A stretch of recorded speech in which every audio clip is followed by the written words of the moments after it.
بسم اللہ الرحمن الرحیم۔ صرف 5 منٹ کا مدرسہ قرآن و حدیث کی روشنی میں 19 ربیع الثانی۔ نمبر 1، اسلامی تاریخ۔ حج کے موسم میں اسلام کی دعوت دینا۔ جب رسول اللہ صلی اللہ علیہ وسلم نے دیکھا کہ کفار قریش اسلام قبول کرنے کے بجائے برابر دشمنی پر تلے ہوئے ہیں تو حضور صلی اللہ علیہ وسلم حج کے موسم کے انتظار میں رہنے لگے، اور جب حج کا موسم آ جاتا اور لوگ مختلف علاقوں سے مکہ آتے تو ایسے موقع پر رسول اللہ صلی اللہ علیہ وسلم بذات خود ان لوگوں کے پاس تشریف لے جاتے اور لوگوں کو ایک اللہ کی عبادت کرنے، بت پرستی سے توبہ کرنے اور حرام کاموں سے بچنے کی دعوت دیتے تھے۔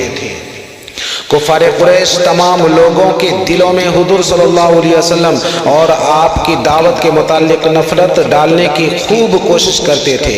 خود آپ صلی اللہ علیہ وسلم کا چچا ابو لہب آپ کے پیچھے پیچھے یہ کہتا پھرتا تھا کہ اے لوگو، یہ شخص تم کو بتوں کی پوجا سے ہٹا کر ایک نئے دین کی طرف بلاتا ہے، تم ہرگز اس کی بات نہ ماننا۔ مگر رسول اللہ صلی اللہ علیہ وسلم تمام مصیبتوں اور ان کی مخالفتوں کو برداشت کرتے ہوئے اسلام کی دعوت لوگوں تک پہنچاتے رہے اور دین حق کی سچائی اور شرک و بت پرستی کی خرابی کو واضح کرتے رہے۔ بعض لوگ تو نرمی سے جواب دیتے، لیکن بعض لوگ بڑی سختی سے پیش آتے اور گستاخانہ باتیں کہتے تھے۔ اسی حج کے موسم میں ایک مرتبہ قبیلہ اوس و خزرج کے کچھ لوگ مدینے سے آئے ہوئے تھے، جن کے پاس تشریف لے جا کر آپ صلی اللہ علیہ وسلم نے اسلام کی دعوت دی۔ ان لوگوں نے اسلام قبول کر لیا اور آپ کی مدد کا وعدہ کیا۔ نمبر 2، اللہ کی قدرت۔ بحر میت۔ ملک اردن میں چھوٹا سا ایک سمندر ہے جس کو بحر میت یعنی ڈیڈ سی کہتے ہیں۔ اللہ تعالیٰ نے قوم لوط کی بستیوں کو پلٹ کر ایک گہرے سمندر میں تبدیل کر دیا، جس کے پانی کی سطح عام سمندروں کے مقابل 1300 فٹ گہری ہے۔ اس کی بڑی خصوصیت یہ ہے کہ نہ کوئی جاندار اس میں زندہ رہتا ہے اور نہ ہی کوئی ڈوبتا ہے، جبکہ دوسرے سمندروں میں جاندار چیزیں بھی ہیں اور جاندار و بے جان چیزیں اس میں گر کر ڈوب بھی جاتی ہے۔ نمبر 3، ایک فرد کے بارے میں نماز میں امام کی پیروی کرنا۔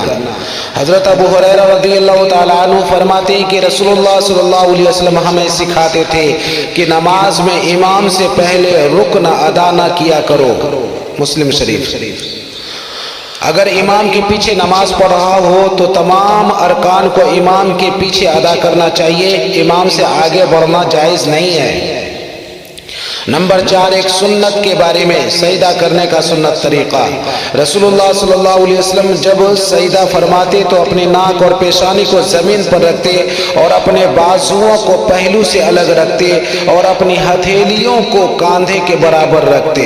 ترمذی شریف۔ نمبر 5، ایک اہم عمل کی فضیلت، آذان کے بعد دعا پڑھنا۔ رسول اللہ صلی اللہ علیہ وسلم نے فرمایا، جو بندہ آذان سنتے وقت اللہ سے یوں دعا کرے، اللہم رب هذه الدعوة التامة والصلاة القائمة آت محمدا الوسيلة والفضيلة وابعثه مقاما محمودا الذي وعدته، تو وہ بندہ قیامت کے دن میری شفاعت کا حقدار ہو گیا۔ بخاری شریف۔ نمبر 6، ایک گناہ کے بارے میں غلط حدیث بیان کرنے کی سزا۔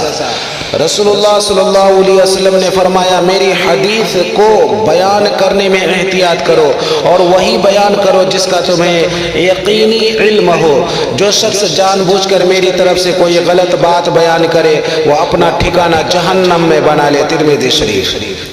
نمبر 7، دنیا کے بارے میں تھوڑی سی روزی پر راضی رہنا۔